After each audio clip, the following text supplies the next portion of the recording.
Hello दोस्तों, मैं आर्यन सिंह आपका स्वागत करता हूं आपके अपने channel Galaxy classes of physics पर। बेटा अभी तक आपने पीछे डिफरेंशिएशन और इंटीग्रेशन बेसिक आपने पूरा कंप्लीटली कवर कर लिया था। आज हम लोग क्लास 12 का पहला chapter electric charge and field पढ़ने वाले हैं। तो इलेक्ट्रिक चार्ज एंड फील्ड को समझने के पहले आपको इलेक्ट्रोमैग्नेटिज्म के बारे में पता होना बहुत जरूरी है। इलेक्ट्रोमैग्नेटिज्म बेटा इसकी शुरुआत एक तरीके से इलेक्ट्रोमैग्नेटिज्म से ही हुई है। इलेक्ट्रोमैग्नेटिज्म के अंदर आप क्या पढ़ेंगे? पहली चीज इलेक्ट्रोस्टैटिक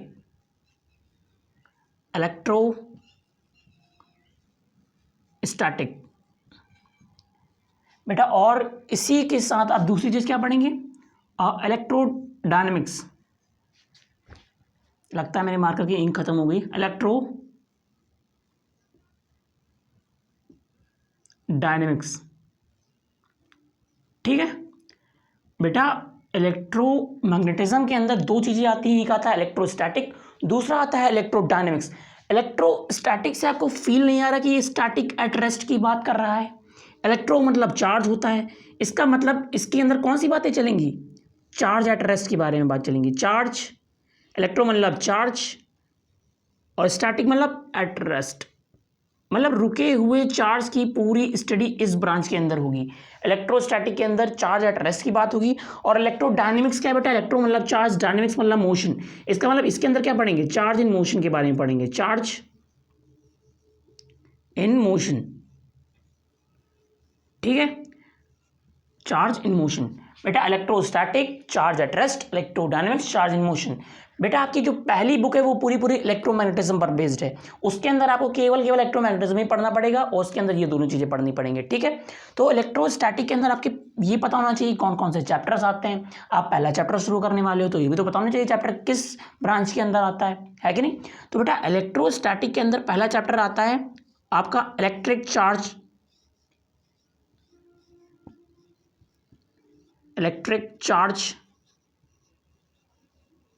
एंड फील्ड, ठीक है। दूसरा आता है इलेक्ट्रिक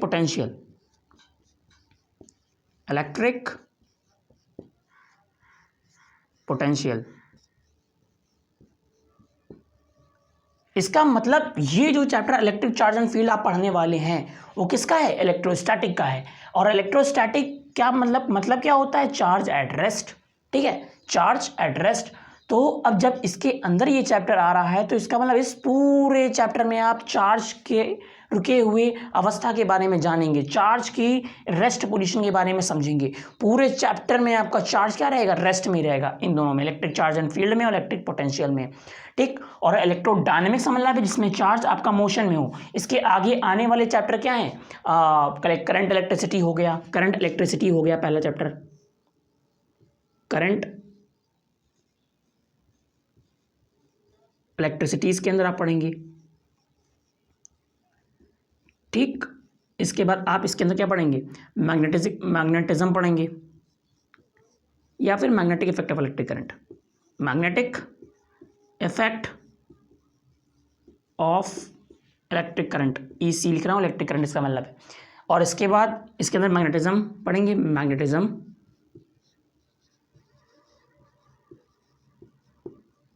मैग्नेटिज्म। और इसके अंदर पढ़ेंगे EMI, फिर आपका AC। आप अपनी किताब खोलकर देखिए, आपकी ये सारे चैप्टर पहली किताब में मिलेंगे। तो बेटा इलेक्ट्रोमैग्नेटिज्म जो ब्रांच थी उसके अंदर दो चीज़ें थी, इलेक्ट्रोस्टैटिक और इलेक्ट्रोडायनेमिक्स। इलेक्ट्रोस्टैटिक के अंदर आप चार्ज के रुके हुए अवस्था की बारे में बात करेंगे, जो कि ये चैप्टर है। और इलेक्ट्रोडायनेमिक्स का मतलब है चार्ज इन मोशन, और ये चैप्टर्स। बेटा आपको इस पूरी किताब में इलेक्ट्रोमैग्नेटिज्म ही पढ़ना पड़ेगा, जिसमें मैंने आपको दोनों ब्रांचेस के बारे में सबसे पहले बताया कि ये आया कहाँ से है। ये बेटा इलेक्ट्रोस्टैटिक से आया है, ठीक है। तो इलेक्ट्रोस्टैटिक को क्या कह सकते हो? Electrostatic is the branch of physics in which you will deal with static charge. तो इसकी डेफिनेशन अगर आप लिखना चाहते हो लिखिए मेरे साथ। Electrostatic is the branch of physics in which you will deal with static charges. ये आप लिख सकते हैं, बाकी मैंने आपको एक नोटेशन के थ्रू थोड़ा थोड़ा करके बता दिया है, आप समझदार हैं, आप लिख सकते हैं। इसकी डेफिनेशन फिर मैं एक बार बोल रहा हूँ, electrostatic is the branch of physics in which you will deal with static charges. तब तक के लिए इसका स्क्रीनशॉट लें, मैं आगे बढ़ता हूँ। ले लिया, हटाएं।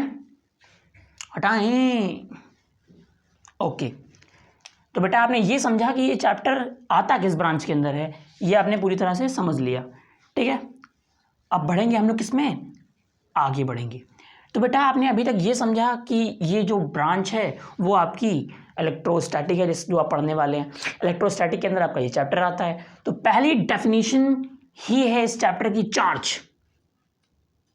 Charge, oh my God, marker की इंक गई बेटा। चार्ज, बेटा रुकिए, मैं इसकी इंक पहले भर लूं फिर आता हूं।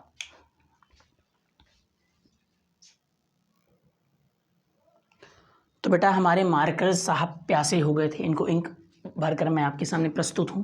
तो बेटा पहली चीज आपकी क्या है, चार्ज। इलेक्ट्रिक चार्ज क्या होता है, कहने का मतलब अब ये भी है, चार्ज क्या होता है ना। चार्ज क्या होता है बेटा, चार्ज एक आपकी मैटर की प्रॉपर्टी है। Charge is the property of matter. Charge is the property of matter. Charge एक मैटर की प्रॉपर्टी है, जैसे कि आपका मास है वो भी मैटर की प्रॉपर्टी है, आपका रेजिस्टेंस जो है वो आपके मटेरियल की प्रॉपर्टी है, वैसे ही आपका चार्ज क्या है, मैटर की प्रॉपर्टी है। ठीक, अब इसके आगे जैसे समझने के लिए आपको मास के बारे में थोड़ा बहुत जानना बहुत ज़्यादा जरूरी है। बेटा मास आपने क्लास 11 ग्रेविटेशन में ये पढ़ा होगा कि आपका मास जो है वो ग्रेविटेशनल फोर्स वेरियस ऑब्जेक्ट के बीच में लगाता है, ग्रेविटेशनल फोर्स लगता है ना। ठीक उसी तरह चार्ज जो है वो आपका इलेक्ट्रिक फोर्स लगाता है वेरियस ऑब्जेक्ट्स में। तो चार्ज की डेफिनेशन में charge is the property of matter ये लिखा। इसके आगे आप ये भी ऐड कर सकते हो, which gives rise to electric force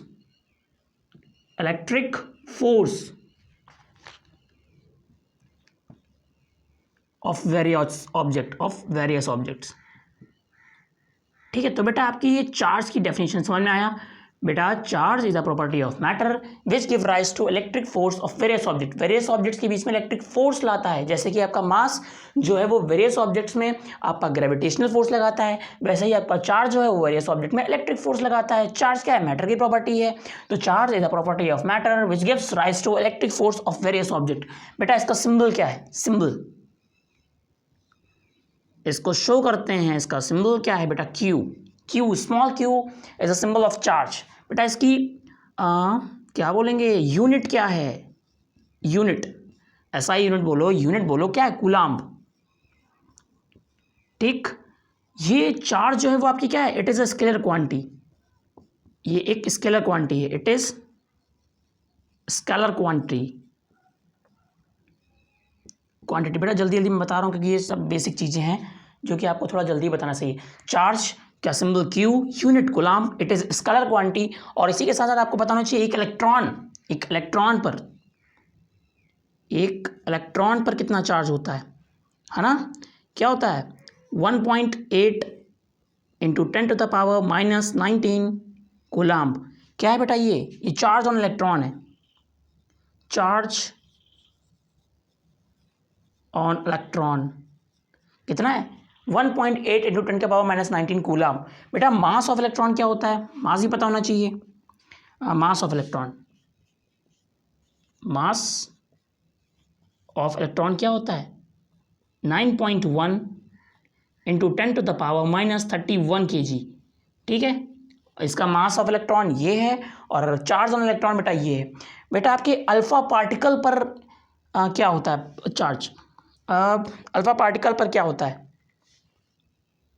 charge on alpha particle, कहाँ लिखें, चार्ज ऑन अल्फा पार्टिकल यहाँ लिख रहा हूँ बेटा, मैं यहाँ लिख देता हूँ, चार्ज ऑन अल्फा पार्टिकल। बेटा ये आप आगे पढ़ेंगे क्या होते हैं ये अल्फा पार्टिकल, अभी बस इतना ध्यान रखो अल्फा पार्टिकल पर क्या चार्ज होता है। अल्फा पार्टिकल पर चार्ज होता है +2e। ठीक है, ये आपका क्या है, चार्ज ऑन अल्फा पार्टिकल है। बेटा आपको समझ में आ गया चार्ज की डेफिनेशन क्या है, चार्ज एक प्रॉपर्टी है मैटर की which give rise to electric force. Symbol क्या है, क्यू, यूनिट क्या है, coulomb, it is scalar quantity. Charge on electron 1.8 into 10⁻⁻19 coulomb और mass of electron 9.1 into 10⁻31 kg। ठीक है, charge on alpha particle +2e। एक ओके समझ में आ गया। और ये बेटा एक इलेक्ट्रॉन पर जो चार्ज है इसको फंडामेंटल चार्ज भी कहा जाता है। इसको क्या कहते हैं? फंडामेंटल चार्ज भी कहा जाता है। आगे आपकी ज़रूरत पड़ेगी तो ध्यान रखिए, अगर फंडामेंटल चार्ज मैं कह रहा हूँ तो बेटा एक इलेक्ट्रॉन की बात कर रहा हूँ। ठीक है, ठीक है, समझ में आया? ये एक फंडामेंटल चार्ज है। ओके, तो रफ करें इसको, फिर आगे बढ़ते हैं। आगे क्या बढ़ें, यहीं पर लिख देते हैं। बेटा आपका जो चार्ज है वो एक पॉजिटिव चार्ज भी होता है, एक निगेटिव भी चार्ज होता है। चार्ज क्या होते हैं? दो टाइप के होते हैं। चार्ज कितने टाइप के होते हैं? एक पॉजिटिव चार्ज होता है, ठीक है, और दूसरा एक नेगेटिव चार्ज भी होता है। नेगेटिव चार्ज भी होता है। तो अब बेटा जो आपको पता होगा, अगर मान लो मैं आपको पहले नई चीज़ बताऊं फिर मैं आपको समझाऊं। बेटा आपका इलेक्ट्रॉन है, ये एक इलेक्ट्रॉन है, ठीक, और ये एक इलेक्ट्रॉन है। इन दोनों के बीच में आपका अट्रैक्टिव फोर्स लगेगा, रिपल्सिव। सब के सब हाथ खड़ा करके कहेंगे कि इसके बीच में क्या लगेगा? रिपल्सिव फोर्स लगेगा, क्योंकि सेम चार्जेस क्या करते हैं? रिपल करते हैं। इसके बीच में रिपल्सिव फोर्स लगेगा। लेकिन किसी को क्या ये पता है कि रिपल्सिव फोर्स क्यों लगेगा? इसके पीछे का रीज़न क्या है? What is the reason behind it कि इलेक्ट्रॉन के बीच में आपका रिपल्सिव फोर्स लगेगा? सबने रटा दिया, आपने मान लिया। बेटा इसके बीच में आपका अट्रैक्शन फोर्स भी लगता है, अट्रैक्टिव फोर्स, अट्रैक्शन भी लगता है इसके बीच में। क्या लगता है? अट्रैक्शन भी लगता है और रिपल्सन भी लगता है। आदि बोल रहे होंगे कि रिपल्सन अट्रैक्शन मतलब क्या है? बेटा आपका जो अट्रैक्टिव फोर्स होता है, अट्रैक्टिव फोर्स क्या होता है? फोर्स, ठीक है, मैं फोर्स की बात कर रहा हूँ। इसमें एक अट्रैक्शन भी लगता है और रिपल्सन भी लगता है। बेटा आपका इलेक्ट्रॉन इलेक्ट्रॉन के बीच में जो अट्रैक्टिव फोर्स लगता है उसकी उसकी जो वैल्यू होती है वो होती है 10⁻⁻⁻67 न्यूटन। और जो आपका रिपल्सिव फोर्स लगता है उसकी जो आती है वैल्यू, एक्सपेरिमेंटली सब निकाले गए डेटा, 10⁻⁻24 न्यूटन। तो आपको समझ में आ रहा होगा जो आपका रिपल्सिव फोर्स है वो अट्रैक्शन फोर्स से क्या है? ज़्यादा है। आधे बच्चे ये गिनती पे जा रहे हैं 6724। बेटा ऐसा नहीं है, यहाँ माइनस लगा हुआ है, ध्यान से पढ़ो। तो बेटा क्या है? रिपल्सिव फोर्स जो आपका है, force of repulsion, force of repulsion जो है वो क्या है? यहाँ पर ज़्यादा है फोर्स ऑफ अट्रैक्शन से। ठीक है, तो समझ में आया? फोर्स ऑफ रिपल्शन जो क्या है वो ज़्यादा है और फोर्स ऑफ अट्रैक्शन क्या है? कम है। तो इसीलिए इलेक्ट्रॉन इलेक्ट्रॉन के बीच में क्या होता है? रिपल्सिव फोर्स लगता है। तो सेम चार्जेस में क्या लगते हैं? Repulsive forces. तो बेटा मैं इतनी चीज़ पहले रफ करूं, फिर आपके सामने मैं लिख देता हूं सेम चार्जेस क्या करते हैं और अपोजिट चार्जेस क्या करते हैं। इतना नोट करें, स्क्रीनशॉट लीजिए तुरंत। 1 2 3 स्क्रीनशॉट, तुरंत रफ करें, रफ कर दें, रफ। बेटा रफ हो गया, ठीक है। अब बेटा आपको ये पता होना चाहिए कि सेम चार्जेस अगर आपके सेम चार्जेस हैं, अगर आपके क्या हैं? सेम चार्जेस हैं, सेम चार्ज यहाँ पे क्या है आपका? सेम है, या फिर क्या है? अपोजिट है, अपोजिट। तो बेटा सेम चार्जेस क्या करेंगे? आपके रिपल करेंगे। सेम चार्जेस मतलब माइनस माइनस हो जाए या फिर आपका ऐसे ऐसे मिल जाए। सेम चार्जेस मतलब कहने का मतलब ऐसा है कि आपके सेम चार्जेस मिल जाएंगे तो आप क्या करेंगे? रिपल करेंगे। और अपोजिट चार्जेस क्या करेंगे? इसे माइनस प्लस या फिर प्लस माइनस, ऐसे एक इलेक्ट्रॉन प्रोटॉन, ये प्रोटॉन इलेक्ट्रॉन, ऐसे सेम चार्जेस क्या करते हैं? रिपल करते हैं। अपोजिट चार्जेस क्या करेंगे बेटा? अट्रैक्ट करेंगे। तो ये बात आपको ध्यान रखनी की बहुत ज़्यादा ज़रूरत है। सेम चार्जेस क्या करेंगे बेटा? इतना नोट कर लो, बस इतना ही बस आपके लिए काम का है। सेम चार्जेस क्या करते हैं? रिपल करते हैं। अपोजिट चार्जेस क्या करते हैं? अट्रैक्ट करते हैं। चार्ज कितने टाइप के होते हैं? दो टाइप के, एक पॉजिटिव चार्ज, एक निगेटिव चार्ज, ठीक है। टाइप है बेटा, ये टाइप है, टाइप, ठीक है, टाइप ऑफ चार्ज। इसको भी आप नोट कर लीजिए। फिर मैं पूरा रफ करूँ बोर्ड, फिर उसके आगे बढ़ता हूँ और फिर आपको कंजर्वेशन ऑफ चार्ज के बारे में थोड़ी बहुत और जानकारी देता हूँ। स्क्रीनशॉट हो गया? रफ करें, रफ करें, ठीक है बेटा। इसके आगे आप क्या पढ़ोगे बेटा? क्या होता है? कंजर्वेशन ऑफ चार्ज के बारे में बात करेंगे। तो कंजर्वेशन ऑफ मास आपने शायद क्लास 11th में पढ़ रखा होगा। पहली चीज हेडिंग डाली हम लोग, क्या? कंजर्वेशन ऑफ चार्ज हेडिंग डालिए। Conservation of charge, conservation of charge सबसे पहली चीज बेटा कंजर्वेशन ऑफ चार्ज समझने के लिए आपको क्लास 11th की क्लास 11th में आपने केमिस्ट्री में पढ़ा होगा, पहले चैप्टर में, क्लास 11 केमिस्ट्री के पहले चैप्टर में आपने कंजर्वेशन ऑफ मास नाम की चीज़ पढ़ी होगी।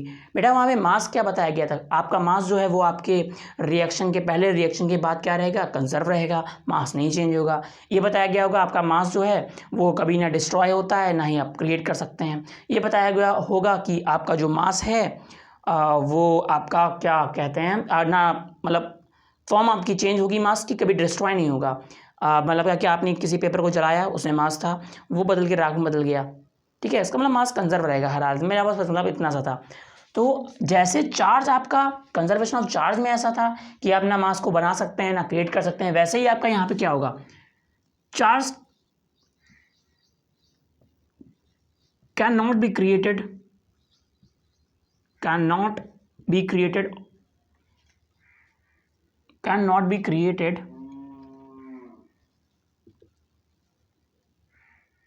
nor be destroyed।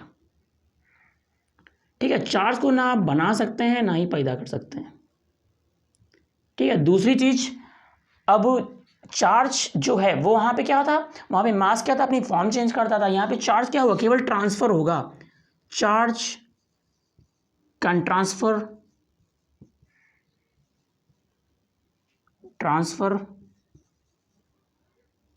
from one body to another, from one body to another। ठीक है, आपका चार्ज क्या है, ट्रांसफर होगा from one body to another. Charge क्या है, आप ना बना सकते हैं ना डिस्ट्रॉय कर सकते हैं। ये सब कहानी कंजर्वेशन ऑफ चार्ज के अंदर बेटा चल रही है। तीसरी चीज आपको पता होनी चाहिए, आपका आइसोलेटेड सिस्टम में चार्ज हमेशा कंजर्व रहेगा। पहला पॉइंट ये था, दूसरा पॉइंट ये है, तीसरा पॉइंट क्या है, ये बेटा। पर आपका कोई एक आइसोलेटेड सिस्टम है, आइसोलेटेड सिस्टम है, तो इसमें क्या होगा, चार्ज, इसमें चार्ज हमेशा क्या रहेगा, कंजर्व रहेगा, चार्ज कंजर्व रहेगा। तो समझ में आया बेटा। आपका पहला क्या था, charge can not be created और not be destroyed. Charge can transfer from one body to another body. Charge केवल ट्रांसफर होता है। ठीक है, आइसोलेटेड सिस्टम में चार्ज हमेशा क्या रहेगा, कंजर्व रहेगा। अच्छा ठीक है बेटा, एक और बात कि चार्ज का जो ट्रांसफर होता है एक बॉडी से दूसरी बॉडी में, इसके साथ साथ इसका मास भी ट्रांसफर हो जाता है। जैसे कि आपने किसी बॉडी को चार्ज किया, आपके इलेक्ट्रॉन एक बॉडी से दूसरी बॉडी में चले गए। ठीक है, तो वहां पर आपका चार्ज ट्रांसफर होने के साथ साथ मास भी ट्रांसफर होता है। ओके, याद रखिएगा, यहाँ पे लिख लो, मास भी ट्रांसफर होगा ब्रैकेट में, मास भी ट्रांसफर होता है, मास भी ट्रांसफर होता है। ठीक है, ये आप अलग से लिख सकते हैं स्टार मार्क बना के भी। समझ में आया। कंजर्वेशन ऑफ चार्ज क्या था, आपका किसी भी आइसोलेटेड सिस्टम में चार्ज हमेशा कंजर्व रहेगा। बेटा इसको समझाने के लिए एक एग्जांपल लो। मान लो कोई एक आपकी बॉडी थी, ठीक है, इसमें आपके 4 इलेक्ट्रॉन यहाँ है और मान लो आपका 2 इलेक्ट्रॉन यहाँ है। ठीक है, अब इस डिब्बे को, जो भी वो बॉडी है, इसको खड़बड़ाया गया। मान लो क्या किया गया, खड़बड़ा दिया गया। कुछ भी उलट पुलट करो, छेड़खानी कर दो, कुछ भी करो, तो इसको मान लो इसके अंदर था, शफल किया, खड़बड़ा दिया डिब्बा पूरा, क्या किया, शफल कर दिया, खड़बड़ा डाला। तो ये डिब्बे में यहाँ पर जो चार्ज था वो क्या हो गया, क्या हो गया बताओगे। आपका क्या हुआ, 3 इलेक्ट्रॉन यहाँ आ गए और यहाँ पर एक क्यू चार्ज बच गया। अब आपको अगर इस चार्ज को पता करना है तो क्या करोगे बेटा, ये भी तो बात आती है। तो बेटा कंजर्वेशन ऑफ चार्ज का प्रिंसिपल क्या कहता था, किसी भी आइसोलेटेड सिस्टम में आपको जो चार्ज रहेगा वो कंजर्व रहेगा। इसका मतलब जितनी चार्ज की, जो चार्ज यहाँ था वही पूरा का पूरा चार्ज यहाँ होगा।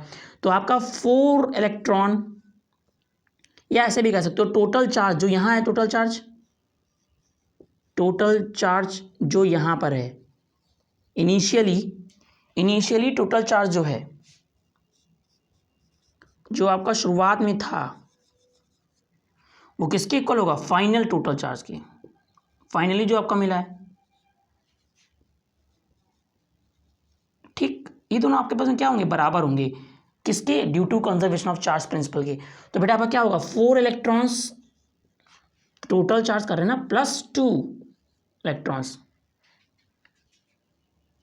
बेटा इसका 2 या इलेक्ट्रॉन लिखना भी कोई वो बड़ी बात नहीं है, लिख लो ना लिखो कोई बात नहीं, मेरे से डर लगता है तो मैं लिख रहा हूँ। 4 + 2 इक्वल क्या होगा 3 + Q के।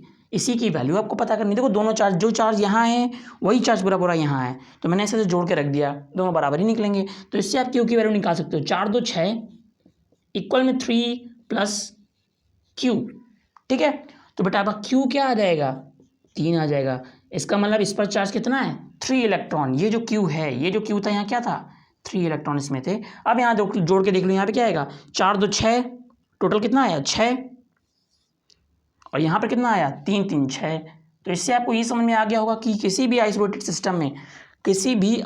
सिस्टम में आपको जो चार्ज होगा वो कंजर्व रहेगा हर हालत में। ठीक है, तो बेटा आज आप इसका पहले स्क्रीनशॉट लीजिए 1 2 3।